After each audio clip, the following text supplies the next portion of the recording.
Hi, everyone. I'm Asya, co-founder of Holy Marketing Agency. This is the first episode of Holy Match podcast.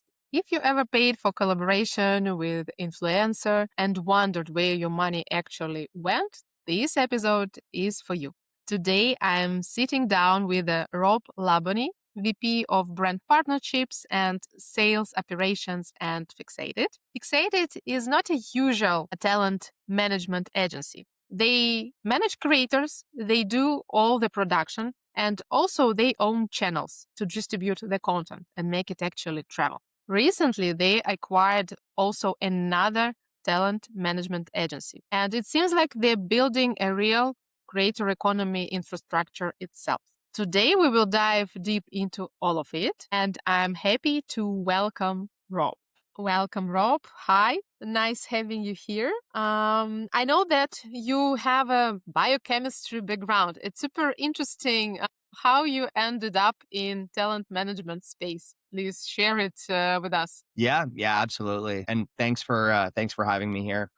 Back in 2018, I had sold a telecommunications company after exiting my master's degree. My master's was a biochemistry degree in Toronto, and I was supposed to work in the pharmaceutical world. And that ended up taking a very different turn when I started this telecommunications company, which was essentially a digital health app that helped hospitals discharge patients back into the community. Normally, they give you papers, they tell you things that you forget. So we digitized those things and made it so it was really easy for people to leave with whatever problem they had. And that company got acquired in 2018, and I had a little bit of wiggle room at the time. And I was looking around for new fun industries, my next job, and where I wanted to land on my feet. And at the time, one of my colleagues had actually messaged me saying, there's this company, Juniper Creates. They're doing about 60 million in annual revenue by selling merchandise with YouTubers. And I sat down and I said, $60 million selling merchandise with YouTubers. I knew nothing about the space at the time. So I ended up taking an interview with them and spent about 2.5 years learning about creators, their businesses, and how they can make money. But it was just a result of me being in the right spot at the right time after I had exited my current company. Do you think that you implemented something from your previous experience into your current job? Yeah, it's quite interesting. Being in the creator space, you realize that a lot of the individuals in this space came from either media or television, or they were content creators themselves. Coming from a background of science and mythology and being able to have that cause and effect that's associated to what we're learning is quite interesting because it gives me a very data heavy background. Everything and every decision I make is based on some level of data, whether we have information that has been giving me a certain direction or a signal, or if we don't have enough information in a certain area, moving towards that area to gather more information. And I think it's quite interesting because it allows me to be successful at my job, specifically on the sales side when it comes to interacting with creators. There's not a lot of crossover, unfortunately. Nothing I learned in the science world can be taken into the talent world, but I think some of those soft skills that let me reflect around the data that I collect allows me to be a bit better at my job. That's amazing because I think there are a lot of companies who still not entering the influencer space because they say that there is a lack of data. They cannot rely to building this kind of partnerships because it's not like a performance channel where you can track everything. But this is controversial, so thanks for mentioning this. I know that you are as a part at the moment you are part of Fixated, and I'm happy to learn more about the way how you manage this at Fixated because it seems like super different way how talent agency could be run. So please, could you share a little bit more what's make it different from others? Yeah, absolutely. So just to continue my journey, just to give the audience a better picture of where I came from, spent about 2.5 years at Juniper Creates, helping them create custom merchandise. And I had worked with about, give or take, 3,000 talent, specifically YouTube talent. And at the time, I ended up wanting to pivot into talent management. So I had the luxury of knowing every talent management agency in North America based on the fact that we were working with a lot of their creators through Juniper Creates. At the time, I had joined a company called Elify, and I had spent the last about 3.5 years at Elify. Elify is a Canadian talent agency that specializes in gamers and specifically North American audiences. And just this January, so January 2026, we were acquired by Fixated. So Fixated's a pretty interesting company. And at the beginning, I actually had no clue sort of what they did or how they operated. They had received about $65 million of funding back in 2025. And as someone who sold my own company, I sat there and I thought about it a little bit and said to myself, how did a talent agency, a company that's traditionally run on very paper thin margins and a very cash flow business, how did they acquire $65 million in funding? It didn't make any sense to me, but as I learned more about the business, it gave me a lot more better of an understanding of where their revenue comes from and why it's a very predictable revenue for the investors that bought into the business. So to answer your question, going back to Fixated, Fixated really has a couple pillars. We consider ourselves a creator content studio. That has obviously a talent management wing it's associated to it. But really, there's a few things that we do. Number one, it's the core talent management. We manage talent directly, specifically around their revenue generating opportunities. This could be things like brand deals, merchandise, syndication and over the top media, events, speeches, talks, anything that generates them revenue in some shape, way, or form outside of their traditional AdSense. Mm-hmm. Now, what's new to Fixated, which is quite unique to me and admittedly, I think to many talent agencies, is our content arm. And what I mean by our content arm is we are trying to help these creators turn into pseudo celebrities. So our CEO, Zach Katz, came from the music industry. He was in the music industry for about 35 years, and he has a big hypothesis. The difference between a $1,000 per year musician and an $80 million per year musician is the resources and the conditions around this person. The $80,000 musician might have to do everything themselves. They might have to lug around their equipment. They might have to write their own songs, but they're happy with the amount of money they made. The $80 million musician might have everything done for them. They just need to show up and perform. But as a result, they don't get to keep that $80 million. Mm-hmm. They might only get to keep $15 or $20 million. But at the end of the day, the scale is much greater because of the team you have around you. So Zach came into this industry and essentially said, how do we replicate that model with creators? How do we help give them the conditions they need to be successful, to be viral, to blow up on the internet without necessarily needing them to be the entire piece of it? And as a result, we're able to take money from that. So where one of our big revenue models is from is by helping creators not only grow followers, but become viral. And as a result, we're able to take a piece of their AdSense, a piece of their brand deals, multiple different revenue slices that traditionally normal talent agencies don't take. We moved away from the industry moved away from MCNs, so Mm-hmm. multi-channel networks. Over the last 10 or so years, I think a lot of creators have started realizing that MCNs are essentially evil because they take AdSense revenue, but don't actually give anything in return. So for us, it was about how do we reverse the model and create this very comfortable environment that only benefits when it works. And we only take revenue when it works. And then lastly, we have two other pillars, and this really has to do with the amplification of content. So one of them being our amplification and clipping network, and another one being our UGC network. Mm-hmm. So what I mean by clipping and amplification for those listening that aren't familiar, that's when you take a clip from an extremely viral clip on the internet, whether it be a artificially created moment, a moment that we stumbled upon that happened to be really funny or really scary or draw some level of emotion and amplify it across the internet. We do that by owning about 25,000 channels across different verticals, different content niches that we're then able to clip our creators' content and then share it through that network. What Mm-hmm. we're essentially doing is increasing impressions quite significantly on the content while lowering CPMs, whether it be for our brands, our just boosting network in general. Whoever's looking to amplify that content, we're able to do it very effectively. So really Fixated's at the middle of a couple things. We manage the talent, but we also help the talent grow their businesses as well as make them into these little celebrities that are able to then generate more AdSense while being able to amplify their content at the same time. And I think it's interesting because it's a really niche intersection for a lot of brands that want to be successful if they want to work with our creators or they want to amplify their own content. That's impressive. Do you see it as a trend in general in industry, or is it still something very unique for Fixated?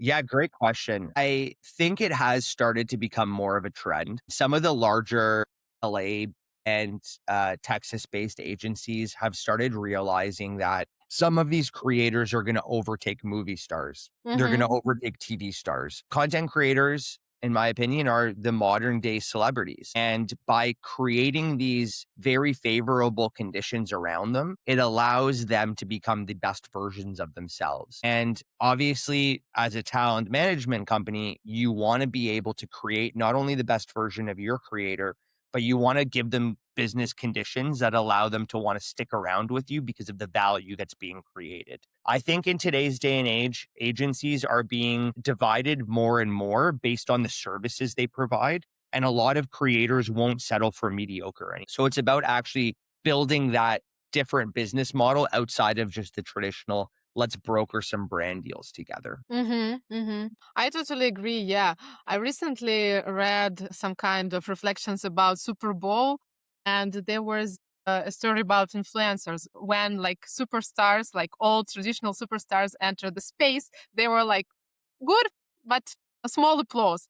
But when the influencers entered the space, it like was a super massive, major Yeah. applause given to them from the audience. And I think this is also one of the signs that we see that influencers, they are taking the space as celebrities. So they are not maybe replacing, but owning the space at the moment. Absolutely.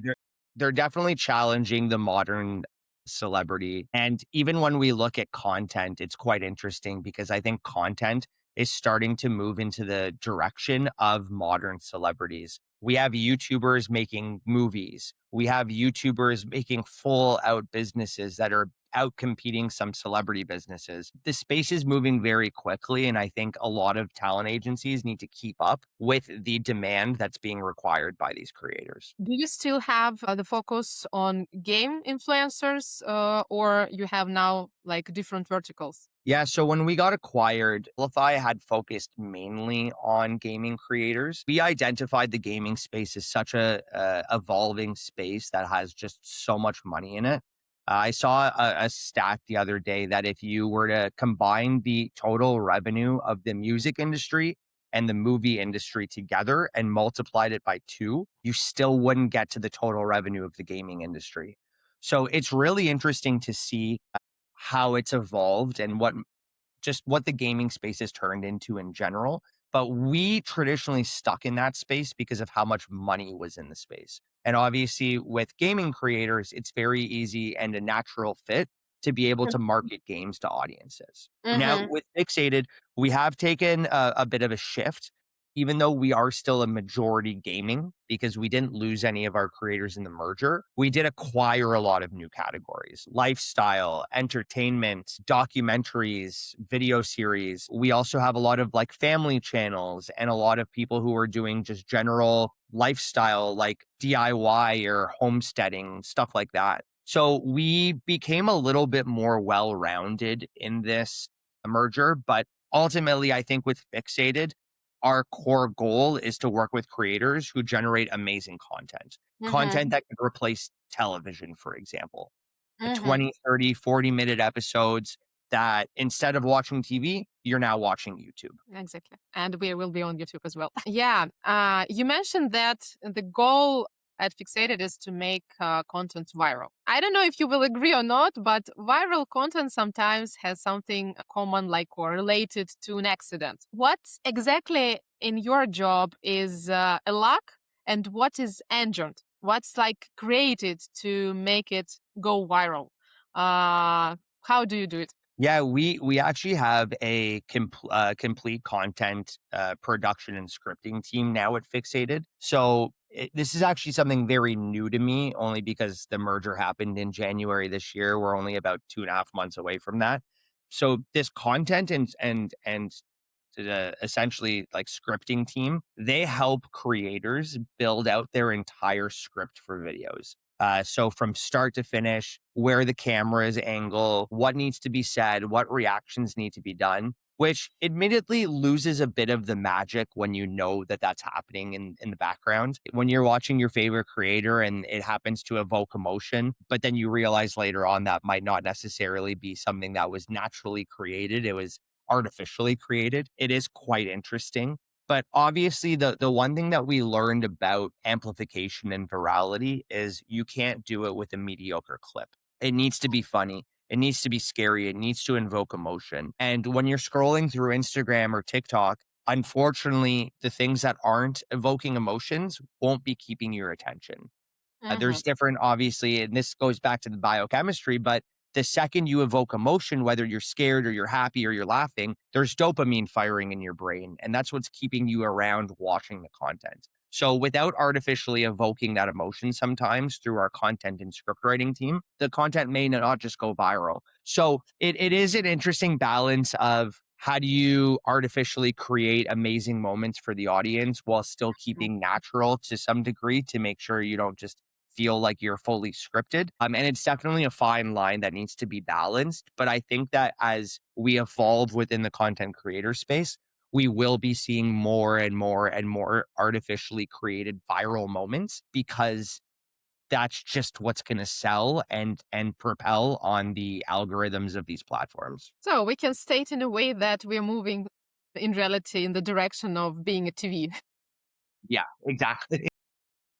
No, that's fun. Nowadays, also, I think that it's evolving trend related to the things you are doing that many creators, they want to have agency, like agent or manager or producer. And what's your view on that? When it's really important to have and when it's not? Like, what's the scenario here? Yeah, it's a really good question. So when I was at Juniper Creates doing the custom merchandise solutions for content creators, we always used to have a joke that agencies were the necessary evil to creators. And the reason why we said that was because our job was to message creators, outreach to them, cold outreach most of the time, and try to help them launch or recognize that launching a merchandise brand for their own IP will be a successful endeavor. Mm-hmm. And what I realized really quickly coming from a few other industries that when I was doing sales in them, it was extremely professional. People would answer emails. People would get back to you. People understood rates and the value that you brought to the table. Mm-hmm. With creator industry, it's all out the window. And literally all of it is out the window. We have millionaires that are 20-year-olds. We Mm-hmm. have people who have literal tens of thousands of people watching them playing a game, and they may have never gone to school or done higher education. The content creator space is quite interesting because the barrier to entry is so low, but to succeed, you have to be really good. Mm-hmm. And there's this fine balance here where you might not necessarily have the skills to run your business the most efficiently, but your skills are more in line with creating content and engaging with your audience. So I think as this industry matures, agents and managers are beginning to become more and more and more important. And even to this day, I swear by it because with a lot of the brands or the marketing agencies that we work with, when they work with us, they say, hey, you know what? It's easy. You are able to work with us professionally. The contract gets done in a couple hours. The rates are reasonable. We know that you're going to meet deliverables. Versus when they try to work with creators and they say everything fell apart. The contract took forever. We never actually got a video on the day we said we were going to get a video.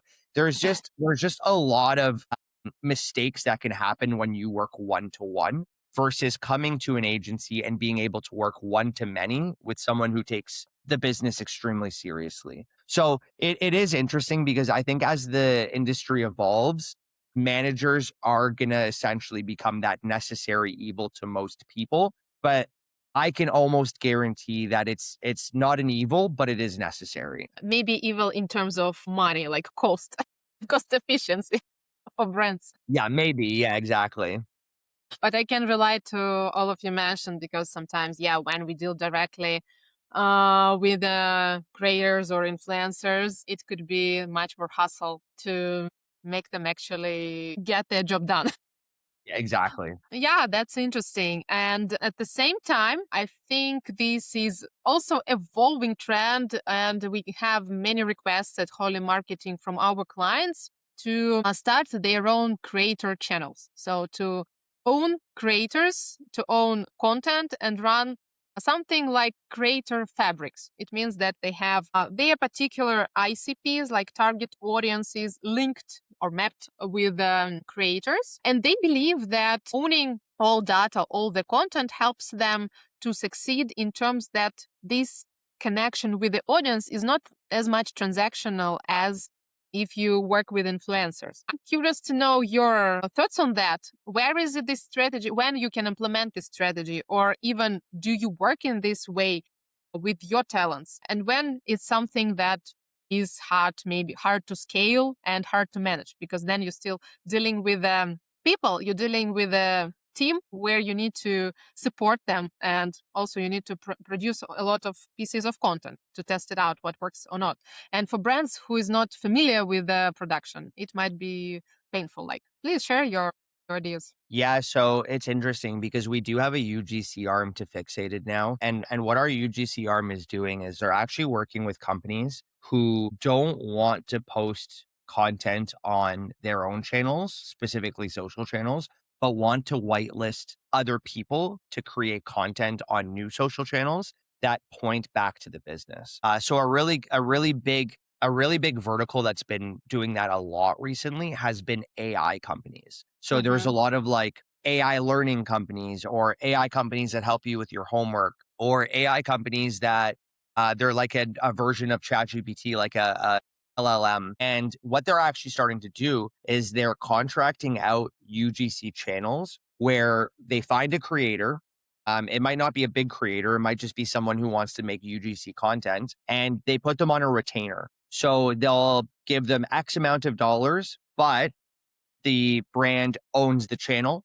They own all of the videos, and they have a certain amount of videos they need to hit per month, for example. Let's say Mm-hmm. 75 videos per month need to be posted. And we're actually starting to see an interesting evolution of that because we're getting a lot more organic reaction from the UGC channels than we ever would from the main brand's channel. I'll give you Mm-hmm. an example. We're working with a company called Turbo AI, and Turbo AI on their Instagram channel has never gotten more than 10, 20,000 views on a single reel because no one cares. No one Mm-hmm. wants to watch a company's videos, specifically when it's Turbo AI. AI seems to be a little bit of a divided topic. But if you find a school student, let's say out of New York, and every single day she posts one or two videos about her difficult life and her challenges, and wait a second, I have Turbo AI to help me out. It's quite interesting because now it's a lot more organic, it's a lot more relatable. And as a result, you're willing to stick around the video for a lot longer to then get to that punchline. So we're starting to see a very effective way to reach audiences without necessarily needing to go through that main channel. Now, on Mm-hmm. the flip side, to answer your question, we also have a lot of brands who no longer want mediocre content for their ad reads. They want full production. And the Mm-hmm. question now becomes, is the ad going to be whitelisted on the brand's channel, or is it going to be going through the creator's channel? And we always try to push towards the creator's channel. Obviously, usage rights exist, so you could still whitelist it later on if it performs really well. But we've realized that the data is in the core audience. It's not in the peripheral audiences. And Mm-hmm. obviously, I can get deeper into that. I'm a very big nerd when it comes to CPMs and RPMs and audience analytics. But ideally, you always want to be targeting that core audience through the creator. So with us here at Fixated, we're always creating that artificial moment through the brand, whether it be set or created sort of a la carte. But we always suggest, at least with some of these bigger brands, to be pushing it through the creators channel, where when we have brands like Turbo AI or content vertical niches that might not be as interesting, we always suggest to push it through UGC channels. I also believe that when you, for example, if brand company, they're launching something on their channel and it's marked as a paid ad, like that's collaboration, then we see unfortunately very dramatic Yeah. algorithm work. You cannot earn the same views if it's something that was marked as a paid ad. Yeah, absolutely not. And in today's day and age where people's attention spans are lower than ever, if the ad is firstly marked as paid, people are going to skip it. But B, if you don't get their attention within the first couple seconds, especially once they figure out it's a brand deal or an ad, you're going to lose them. Ugh, yeah. There is like a whole pain around this also, because when you want to, when you create it, like not a masterpiece, but something very real with the creator, and you want it to thrive, and you cannot, Yeah. or not tuning the algorithm here. Yeah, let's dive a little bit deeper into brand section in a way. How brands should work with the talents. What is the biggest challenge you see at the moment when brands entering the space asking you to create something that will go viral and will bring a new fresh audience and also clients? What's the biggest mistake they're doing? Yeah, specifically. So I'll actually separate this into new brands entering the market and brands who Mhm. are already in the market, because I think that both of them face their own challenges. The big thing for new brands entering the market, I hate to say it, but a lot of them don't know what they want. And I always ask, especially when they come to us because they really like a creator. I'll ask them, are you interested in impressions? Are you interested in conversions? Are you interested in daily active users? Are you interested in a customer that you're going to have a year from now because they're continuously paying for your subscription? What is the goal of what you're trying to do? And I think a lot of new companies don't truly understand the goal. It's very easy to throw money into influencer marketing and digital marketing nowadays. It sort of feels like a void where you just throw the money in and there's never enough to throw in.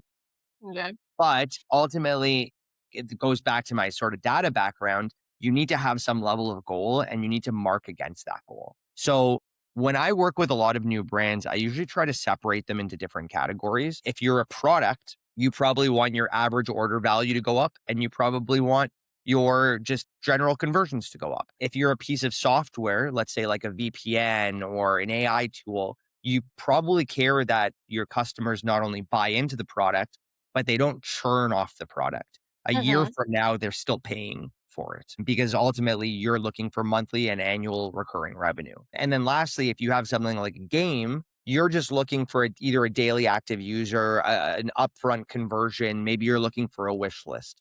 There's a lot of different ways to look at it, but I think a lot of new companies come to us with no actual game plan, and that's Mhm. okay because we help with that game plan. Admittedly, we're not an influencer marketing agency, so you can't come to me and bring me a $500,000 budget because I wouldn't know what to do with it other than using it on my own creators. But what we are able to do is help create that connection to what they're looking to accomplish. So we always try to help with that.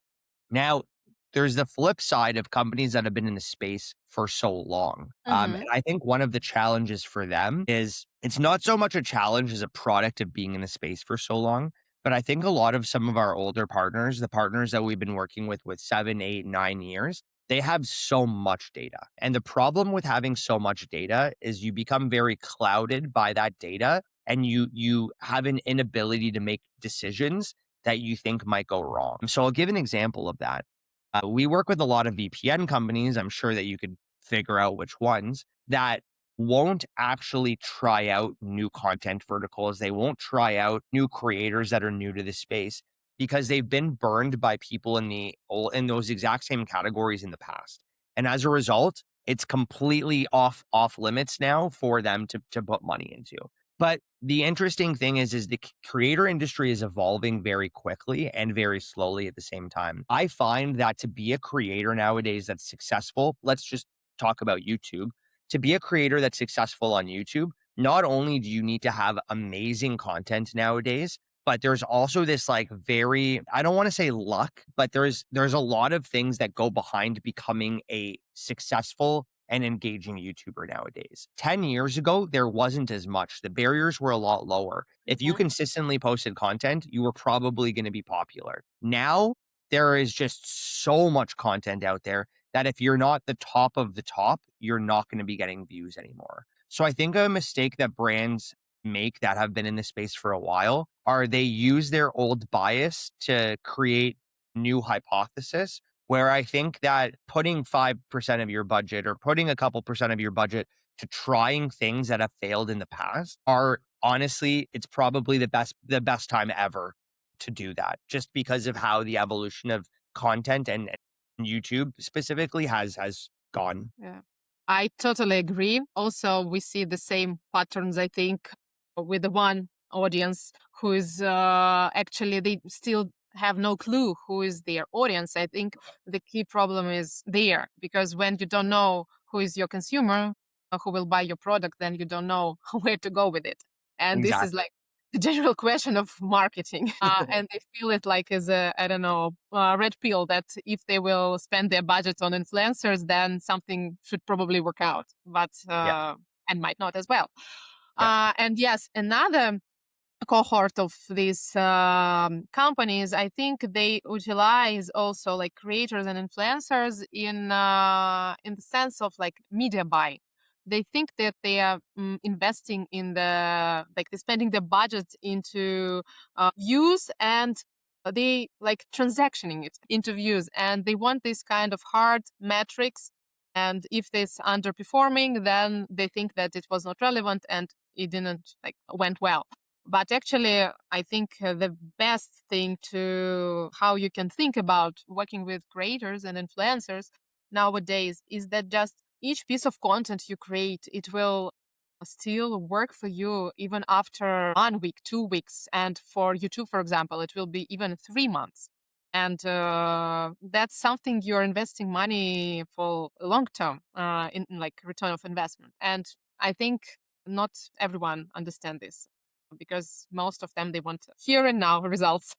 Immediate results, yeah. I think one of the biggest flaws to this industry, and it's funny, when I joined, there were a lot of things that I said, wow, this is really outdated. One of them, which is unrelated, is net 30 and net 60 payment terms. I think it's absolutely crazy that a creator posts a video and only gets paid 30 days later. But besides the point, one of the things that I think is really interesting, and as an agency and a representative that's been mainly in the YouTube space, I always find it funny when brands ask us for like, we're going to collect views for 30 days and we're going to pay you based on those 30-day views. Because the amount of times I've seen a creator post a video that doesn't do very well in the first 30 days, but then catches the YouTube algorithm 6 months later and they get 500,000 views in a week, Mhm, triple, quadruple what they had during the campaign period. And mhm, it's really interesting because there's not that much tracking after the 30 or 60-day mark. I think some of the best marketing agencies and the best brands do it, but I think the general population doesn't. They care about what's going to happen up front. And then after that, we're moving on to something new. And mhm, I'll be honest, we have a lot of data to support that most people aren't buying from creators after the first 60 days. It's evidence, it's nothing new, but that doesn't mean that the video can't take off and still have a lot of performance later on in its life. The other thing that I always like to point out is a lot of our creators actually charge when the video is more evergreen. And what I mean by that is a video that you can watch it today or in 5 years from now, and it's still going to be a relevant video to watch. mhm. So we want to make sure that these evergreen videos are obviously being surfaced to a lot of the brands we work with because of the ability to convert through its entire life cycle, not just within the first 30 days of it going live. Can you give some example what kind of video it could be? Yeah, so I'll use an example with one of our channels, Hockey Psychology. He's the largest sports hockey channel on YouTube right now, and he makes two different types of videos. He'll make videos where it's weekly recaps, where he goes over the last week of what's been happening in the NHL, and he talks about the different games, the crazy things that happened, maybe a trade that no one expected. That type of video, we don't really care about it in a year from now. The NHL season has already moved. It's gone to something new. Mm-hmm. Versus a video that he makes, he calls them info series, and the info series will be like how this one NHL player overcame diversity, for example. Mm-hmm. And that's a type of video that it doesn't matter if you watch it now or a year from now, that video information is going to stay relevant. So we want to make sure that those evergreen videos that have a longer life cycle are the ones being surfaced to the brand, because those are going to be the ones that perform a lot better. And is the price varies somehow from type of video to another type? Well, it's interesting because we do have the data suggesting that the viewership is better when it's on an evergreen video. It's going to be Mm-hmm. better short-term viewership. It's going to be better long-term viewership. So most creators will increase their price a little bit. Or what a lot of my creators will do is they'll anchor at a certain CPM, let's say $20 CPM, and they'll say these weekly videos will go a little bit lower, but with our evergreen videos, we can't go below a 20 CPM. So Mm-hmm. there is variability in price based on the type of video it is, because we know their performance will be better. Okay, cool. I think that's a good moment to ask you about the way how to spend budget in 2026. If I'm a brand coming to you and asking, like, I have 500K dollars, USD dollars, and I want to invest it into creator influencer channels, your suggestion here, what's the best way to spend the budget and also get some guarantees from an agency in Yeah. 2026? Yeah. So I'm very biased. I think that YouTube is king when it comes to advertising. And the reason why I think YouTube is king when it comes to advertising is based on the types of audiences that these creators are building. I no shade to TikTok, no shade to Instagram or any of the short forum platforms. But when a brand comes to me and says they want to sponsor those platforms, I immediately think you're going to be getting impressions, and you're going to be getting a lot of impressions, but you're not going to be getting an audience that's like has an affinity towards the creator. Mhm. A lot of the creators that we sign, and a lot of the uh I guess this just goes back to a fundamental definition of content creator versus influencer. And I know a lot of people use them synonymously because they Mhm. think, oh, an influencer and a content creator are the exact same thing. But a content creator, in my opinion, is someone who's making that 30, 40, 50-minute video that's keeping you entertained that entire time. It's Mhm. replacing traditional media like television. And I always ask people when I get on calls, are you the type of person that needs to put something on TV before you start eating your meal? And it's funny because everyone says yes. It's almost like we've conditioned ourselves to want to sit down with content or media now and eat as a result of watching something.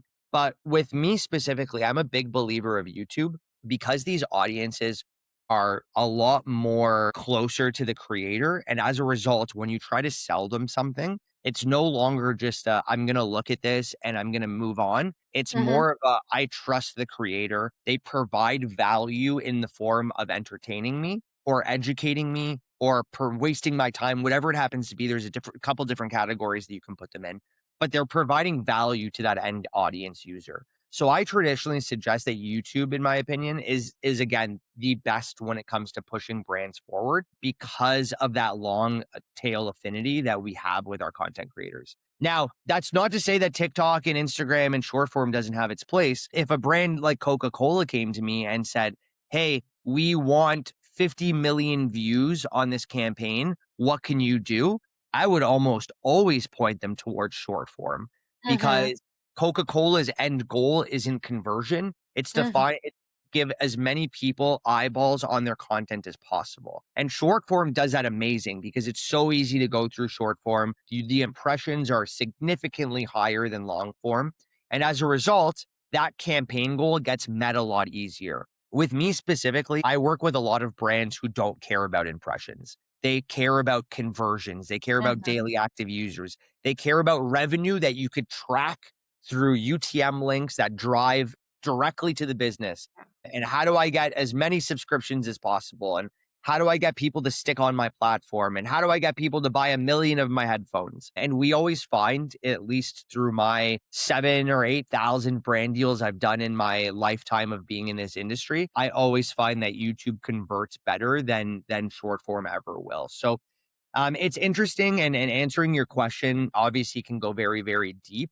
But I think nowadays it really depends on the goal that you're trying to accomplish. Mhm. Impressions, you should be looking at short form. Conversions, you should be looking at long form. I agree. Yeah, I think also with the long form, the way how people interact with the content, it's different. So the way how they are concentrating on the content, it's super different from the TikTok when you just scroll and in 5 seconds it's already another TikTok with another brand names. Exactly. Yeah. But also, I think there is some kind of feeling on the side of the brands that they're afraid if they have not a 1,000K budget. Usually the budgets are smaller if they're just starting, that they afraid that it will be much more expensive to go on YouTube, and they're afraid that there will be like lack of CPVs, like the CPV will be high or CPM, and the cost will be high, and they won't get the results they're looking for. And usually it's also linked to unit economy, which they need to calculate by the end of month. Otherwise, like mentoring teams won't be happy with them and with the metrics. And I think that's why, like, I see on the side of our clients, many deals move to like shorter form because you can get fast results, like fast trackable data there, Yeah. and understand what works and what not. Yeah, one thing we're being offering to a lot of our brands and a lot of our marketing agencies is the ability to shift to different view models. So I know obviously everyone loves flat rates when you Mhm. pay a flat rate and you don't have to think anything about it and you have no guarantees. Very easy for the creator, but a lot of risk for the brand. We've been moving obviously to more CPM based models or even view guarantee models. We Mhm. find that a lot of creators actually start to like view guarantee models, especially if you give a very unattainable view amount for a dollar value that's traditionally higher than what they normally get. I'll give you an example. Let's say a creator normally charges $2,000 for Mhm. a 60-second integration on YouTube. We've started going back to the brand saying, hey, how about if we do $3,000, but we'll give you a view guarantee that's 200,000 views higher than what the creator normally puts out on average. Now, the brand comes back to us and is sitting there thinking, wait a second, the likelihood of them hitting that view count is almost zero. Yeah, maybe they're going to give us a really good video and it's going to explode. In that case, amazing. But what's going to happen with the view guarantee if it doesn't hit? They owe us another video. And now we're going to get double the amount of marketing for the dollars that we put up front into the campaign. Now, I know a lot of creators have been resistant to view guarantees, but what we teach our creators at Fixated is there's an ideology behind it where you can game the system a little bit. For you might have to release another brand deal on a second video, but Mhm. if you're not already full with your schedule, what's the harm, in my opinion? You get more exposure for the brand. Other brands looking at your channel are looking at it and saying, well, look at it. He just got renewed again. He must have converted on the first video. They don't know what to make good. And because we pushed the rate up to a CPM target that met the brand's requirements, they're happy as well. So Mhm. we're starting to realize there's a lot of different models that you can use for brands that then guarantee what they're looking for while still keeping the creator happy. And Mhm. I'm a big believer of, so maybe not everyone is, but I'm a big believer of long-term revenue, not short-term gains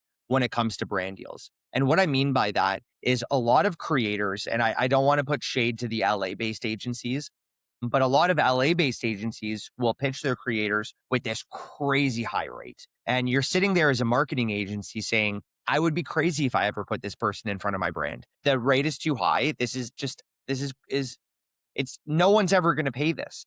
Mhm. And as a result, they get a lot less deals. Yeah, they might get some fool who pays them, but they're never going to come back. So our ideology at Fixated is, why are we worried about one brand deal that's the amount of money we want? Why don't we set a goal at the end of the year And instead of hitting one brand deal that gets us the rate, why don't we lower our rate and get to that goal at the end of the year over 365 days? So a lot of my creators are now starting to think about long-term revenue.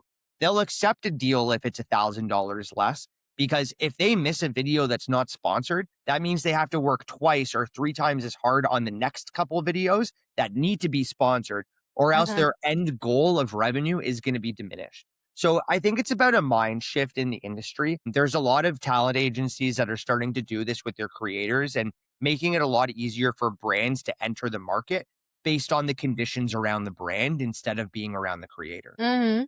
I really love that. Yeah. Like you're trying to play not only on the side of your creators, your talents, but you're trying to be also on the side of brands. I think that's amazing because not everyone does that nowadays. Well, look at the reality. And I always tell people, like, we have our company operating like a very well-oiled machine. So our talent team is talking to our talent, our brand team talks to our brands. And we have it very similar to like how a tech SaaS company would run, where you have your account managers and you have your account executives. Mm-hmm. So the way that we operate is we realize that you need both pieces. You can have as many talent or the best talent in the world, but if there's no brands that want to work with them, then you have a useless job Mm-hmm. as a talent agency because you can't do brand deals with them anymore. So I think a lot of people in this industry always put creators on a pedestal. And I'm not saying don't put them on a pedestal, but I'm saying the dollars flow from the brands. And if the brand gets pissed off or gets scared or doesn't want to do something anymore, you just lost a bunch of dollars. So Mm-hmm. they need to be a little bit more balanced, in my opinion. You got to create a lot more equality when it comes to both sides of the coin, because if you don't, there's not going to be enough money flowing for everybody. Also because you're making the space more predictable, so for the brands, and that's, I think, the main problem for still many companies not to enter the space. Because Exactly. Yeah. a question related to, I will put together creator and influencer, since like they are two different categories. What things, if I'm a brand, what things I should look into in influencer or creator account when I'm planning my deal to make Yeah. it work? Yeah, this is an amazing question. And it's one that every single day I have new answers to, because there are creators that just absolutely blow my expectations away and don't follow the formula that I'm about to tell you. So, number one, I think the best creators on the internet are the ones who engage their audiences by a mile. If you Mm-hmm. have communities, if you have discords, if you have focus groups, if you have WhatsApp groups, if you have places that you interact with your community, by far the best creators when it comes to conversion, like by a mile. We have some of our creators who have 200,000 people in their Discord communities. And every single time a brand works with them, renewal, renewal, renewal, renewal. And it's because these creators can drop a dime and the entire audience listens. And by building that level of rapport, it's insane to see. I don't think a movie star could ever do it, because I don't think they have the skill set to do it. I think only creators in this industry can do it because they're able to nurture and foster that community. So that's number one. Number two, we're seeing a bigger evolution towards conversion around people who show their face. And I have a lot of creators that I've been working with for over 5 years now, who were originally faceless channels and Mm-hmm. have now evolved to being face channels by my recommendation. And not only do we see an increase in viewership, but we see an increase in brand affinity and conversion for brands as well. It just so happens that when you show your face, you personalize that message way more than if you didn't. And because of that, you become way more relatable. This just Mm-hmm. goes back to human psychology. We are able to identify a face and as a result, trust that face. Yeah. And that's why we're currently in our O face of the YouTube space. And what I mean by that is every single thumbnail you see on a lot of videos now are either like or one of those types of faces, because as a human, your brain sees that and actually adapts and trusts it. Or you see that there's emotion, so you want to jump into it.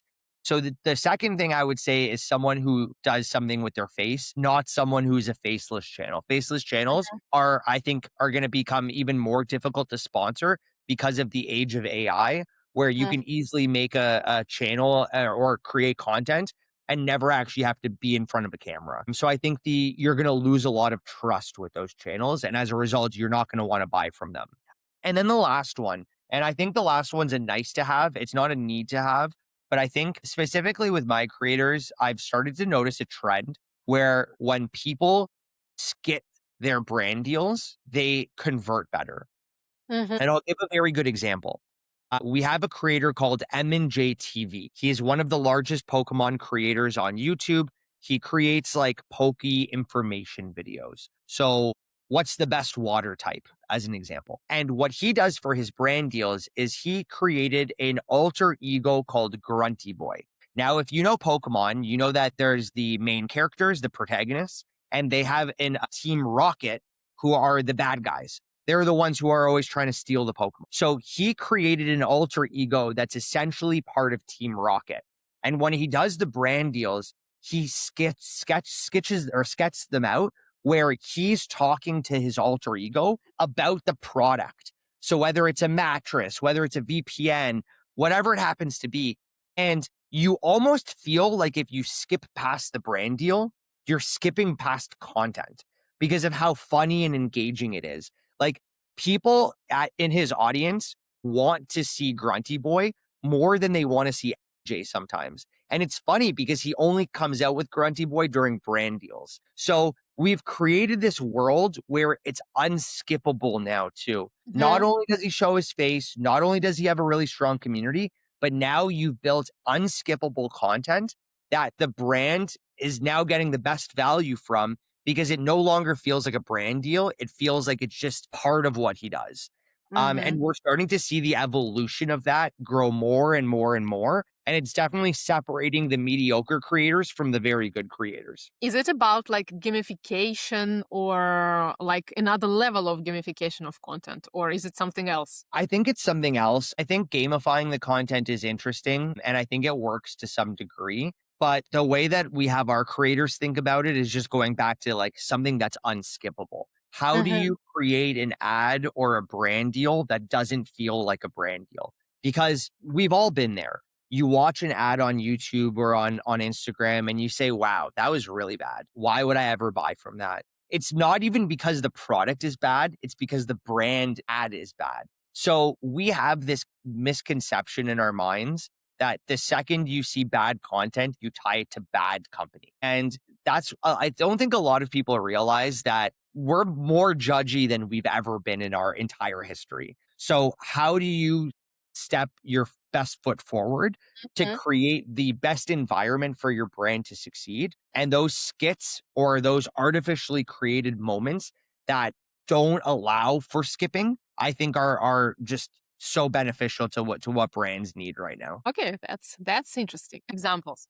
Of course, AI is everywhere, but still we deal with I would say P2P, people to people space. And it's a place where you can still implement or not implement AI. It feels like that. That some already utilizing, like I mean, agencies, they're utilizing maybe in their workflows, some trying to play with the AI avatars. How do you implement AI into your day to day work if you do? And also, one more question here will be about influencers, because I think you mentioned it already.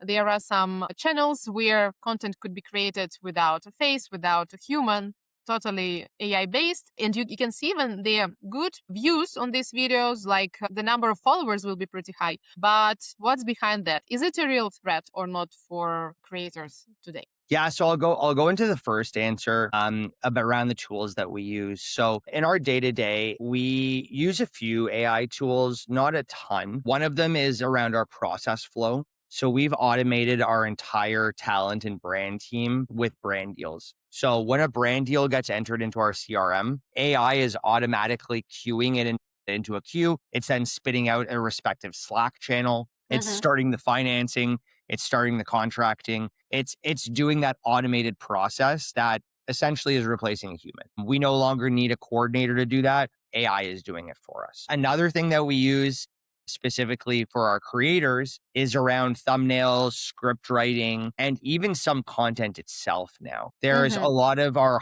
more high production creators that don't necessarily have the budget to film certain things, but they can use AI to create those videos for them or make the script for them or even create their thumbnails for them. YouTube entered into that new testing for their thumbnail A/B tester, where you could put 6 or 7 different thumbnails and it'll actually use the one that's getting the best viewership across your channel. And the second they implemented that, a lot of our creators started using AI a lot more for thumbnails because it's very difficult to pay a thumbnail artist $1,000 to make 7 thumbnails.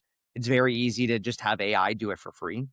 So we're starting to see an evolution of it being used within content. But I think there is a fine line when it's used in content because a lot of audience members hate AI. The general sentiment in the community and in just across creative content is that AI is bad. And I think a lot of people get confused with the difference between generative AI and assistive AI.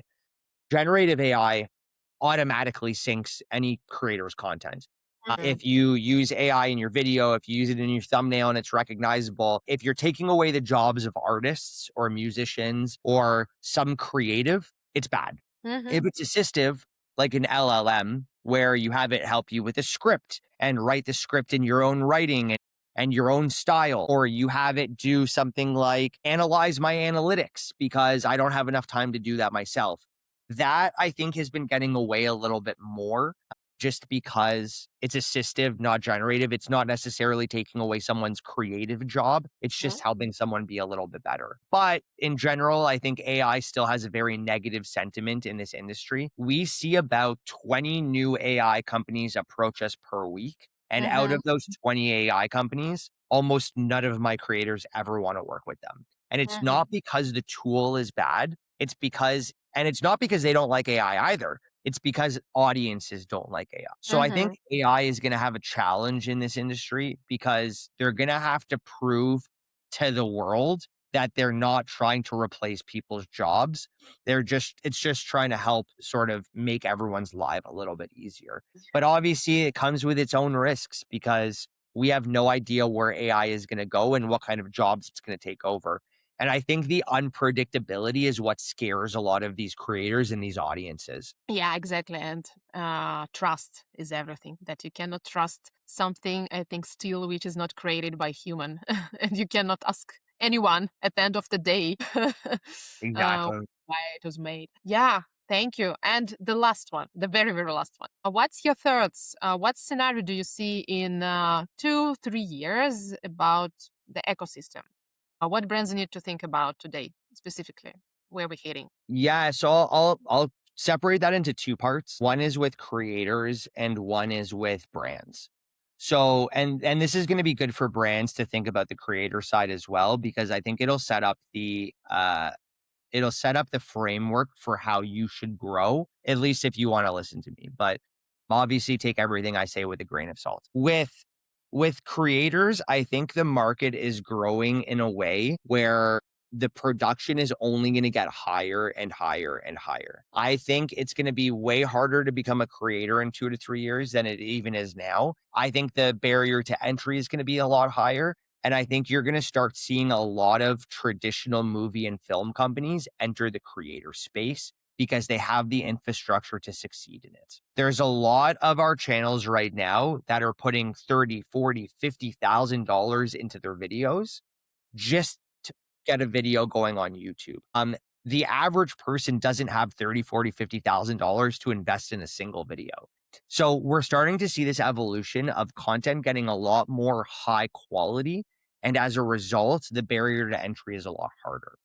And I think that to become a creator nowadays, or even if you're a brand thinking about working with a creator, starting to realize that some of this low quality content, it may still be a key to success in the upcoming years, because as the market shifts to more high quality content, there's going to be a lot of opportunity to get in at the ground floor while it still exists. Now, on the brand side, I think there's going to be an interesting evolution of how brands operate. We're already seeing it this year where the market's retracting a little bit just based on what's going on in the world. There's just a lot of things that are impacting the market, specifically the US market, which is where I do most of my Mhm. work. And as a result, we're seeing less spend, we're seeing less conversion, we're seeing less viewership.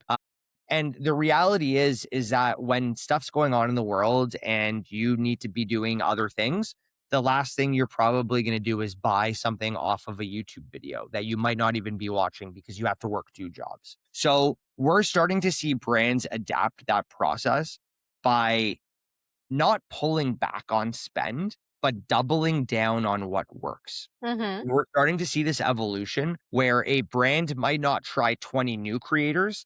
They'll just come back and rebook the 5 that they knew already had conversions already. And I think this is an evolution for both sides because it means that creators need to get a lot better at converting with their audiences on the first try. And it means that brands are going to be a lot pickier with the creators that they want to operate around. So it's building very much like how commercials was built on TV 20, 30, 40, 50 years ago. And it's almost replicating that market now where you're going to operate because you know exactly what demos you want to hit. You know exactly what's going to convert. It's very predictable revenue. You put this amount of dollar in, you get that amount of dollar out. And where the creator and economy was a little bit of a wild west, I think there is going to be that evolution that starts to make it a lot more predictable. And obviously, companies like yours and mine are going to be the leverage point to make it a lot more predictable for them. A lot of brands don't have the ability to just jump into creator marketing without working with some level of third party. And third parties like yours and mine, where it's influencer marketing and talent agency, have so much data available for what works and what doesn't work. So it's starting to create these like going back to again what you had mentioned at the beginning, like a very data driven process. And I think where it's the Wild West right now, it won't be in 2 to 3 years. It'll be very predictable and it'll be a lot easier to understand where you want to put money to drive business. Love that. And I totally agree. Yeah, I think like I see from my side very similar patterns here. And it's interesting that even in new space, creator space, it's still finding its roots in the very basic TV setup. So it will be interesting to see where we'll be like in a couple of years. Yeah, no, it's such a great space, and I'm looking forward to seeing where it evolves into. But I don't think I would change my industry for any industry in the world right now. I love being in this space, and I love working with content creators, and it's going to be really interesting to see that evolution as it slowly unfolds. Yeah, I think it keeps like you awake every day because everything changed so fast, like social media algorithms, what works and what not, what is viral and what wasn't, what is not. Yes, yeah, exactly. Maybe at least Alzheimer is not the thing we will face. Yes. Okay, thank you so much, Rob. It was pleasure to have you here, and we'll stay in touch definitely for the new insights. Yeah, thanks so much, Asya. It was a pleasure having you or chatting with you, and yeah, keep me posted. But excited to see where this economy goes, and good luck, obviously, at Holy Marketing. Thank you. You too. Bye.